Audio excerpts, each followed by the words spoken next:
YAG laser is a very common procedure following cataract surgery, and of course cataract surgery is the most commonly performed procedure in the UK.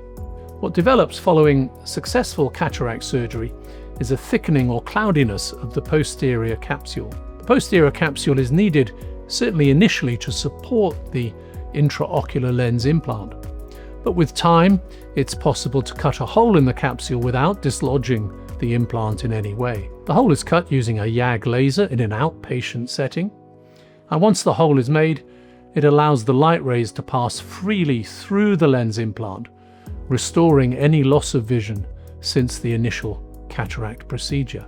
Patients often complain of clouding, difficulty with near vision or glare if they do have significant posterior capsular thickening, and all of these symptoms are usually easily treated with a successful outcome in only one visit.